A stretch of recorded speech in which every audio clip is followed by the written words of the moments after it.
தூத்துக்குடி துறைமுகத்திற்கு சொந்தமான 9 கோடி ரூபாய் பணத்தை மோசடி செய்ததாக வங்கி மேலாளர் உட்பட 3 பேரை குற்றப்பிரிவு போலீசார் கைது செய்துள்ளனர். விசாரணையில் போலி ஆவணங்கள் மூலம் பணம் பரிமாற்றம் நடைபெற்றது தெரியவந்துள்ளது. நாகை மாவட்டம் சீர்காழியில் தமிழிசை மூவர் விழாவை ஒட்டி இசைப்பள்ளி மற்றும் கல்லூரி மாணவ மாணவிகள் பங்கேற்ற கலை நிகழ்ச்சிகள் நடைபெற்றன.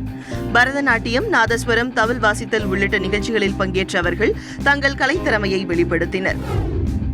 கிருஷ்ணகிரி மாவட்டம் ஒசூரை அடுத்த ராயக்கோட்டை பகுதியில் கத்தி முனையில் கடத்திச் செல்லப்பட்ட காதல் மனைவியை மீட்டுத்தரக் கோரி கணவர் காவல் நிலையத்தில் புகார் அளித்துள்ளார்.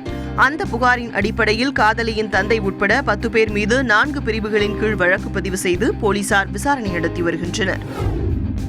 திருப்பூர் அரசு மருத்துவமனையில் உயிருடன் இருந்த பச்சிளம் குழந்தை இறந்துவிட்டதாக கூறி மயானத்திற்கு அனுப்பப்பட்ட சம்பவம் குழந்தையின் பெற்றோரை அதிர்ச்சியில் ஆழ்த்தியது. மயானத்திலிருந்து மீண்டும் மருத்துவமனைக்கு கொண்டு செல்லப்பட்ட குழந்தை தீவிர சிகிச்சை அளிக்கப்பட்டும் பயனின்றி அந்த குழந்தை உயிரிழந்தது.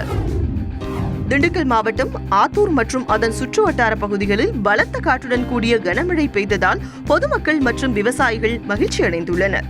சுமார் 1 மணி நேரம் நீடித்த கனமழையால் அப்பகுதியில் சிறிது வெப்பம் தணிந்துள்ளது. இதேபோல் புதுக்கோட்டை மாவட்டம் அறந்தாங்கி பகுதியில் பெய்த மழையால் எள் சாகுபடி செய்துள்ள விவசாயிகள் மகிழ்ச்சி அடைந்துள்ளனர். திடீரென பெய்த மழையால் அப்பகுதியில் இதமான சூழல் காணப்பட்டது. ஈரோடு மாவட்டம் சத்தியமங்கலத்தில் வன பாதுகாப்பு குறித்த விழிப்புணர்வு பேரணி நடைபெற்றது. வனத்துறை சார்பில் நடத்தப்பட்ட பேரணியில் இயற்கை வளங்களை பாதுகாப்பது தொடர்பான வாசகங்கள் பொறித்த பதாகைகளை மாணவ மாணவியர்கள் கையில் ஏந்திச் சென்றனர்.